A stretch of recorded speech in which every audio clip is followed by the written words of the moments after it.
God gave me a dream the night before the assassination of Charlie Kirk, and it's become very clear that I should share it with you guys because I feel that it really points to exactly what is happening in the church body now with everything that has gone on. So in the dream, I saw there were these three men who were coming down from the sky. They were falling from the sky and landing in the little town that I live in. And they had like broken parachutes, like they were going to crash. And so everybody in the town was running over to make sure that they were okay.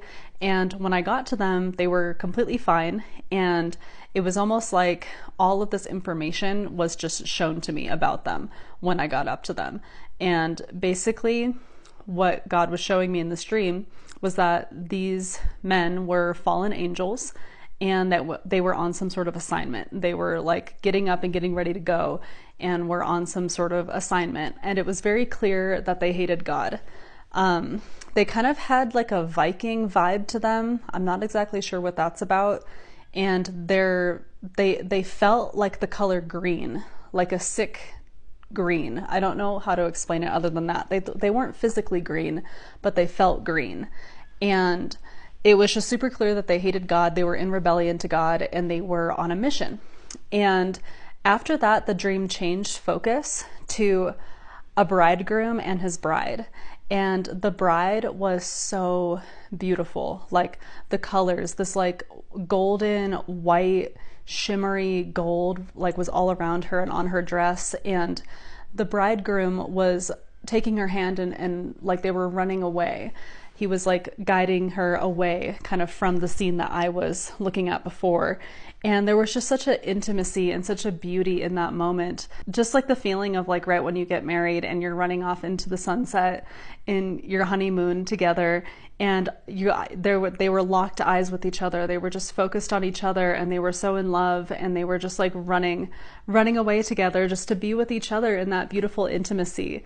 And after that, the dream changed and it showed a whole parade of teenagers, like people in around their teenage years, marching, and they were drumming their drums and sounding their trumpets, and they were like marching down the street in a parade.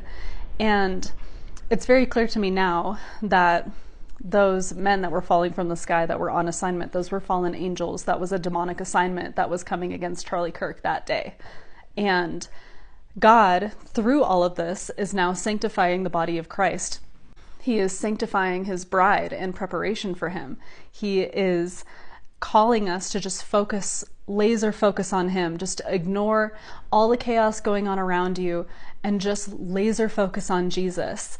And he's calling the bride of Christ to do so and to be further sanctified in that process. And now it's time for the younger generation to rise up and to speak their voices and like hit their drums and sound their trumpets and make their voices heard. And that is exactly what we have seen over the last 24 to 48 hours is, you know, what everyone's saying, like they just made 1 million Charlie Kirks. And that's exactly what this dream was pointing to, was that we are now called to sound the trumpet of God's truth. We are here to share the gospel. We are here to stand firm in what the truth is, the truth of God is. We are here to make our voices heard and no longer be quiet about it. And I have seen such a shift in the way that people are proudly sharing their faith, the way that atheists and people that have been away from God for decades are coming back to him because of this. And we're all being drawn back to him as the bride of Christ. We're being drawn back to just focus on Jesus again and to be loud and proud about it and not be afraid of sharing that. And so I pray that this blesses you. I pray that this encourages you, that this is exactly what God is calling us towards. This is how he's using this. The enemy has no idea what he just did by doing such a horrendous act. He has now made 1 million Charlie Kirks, and God is going to use all of us. It's time to sound our trumpets, to bang our drums, to focus on Jesus, focus on your sanctification, focus on getting closer to him and being purified as the bride of Christ, and focus on sharing the gospel, you guys. It's time to share the gospel like never before.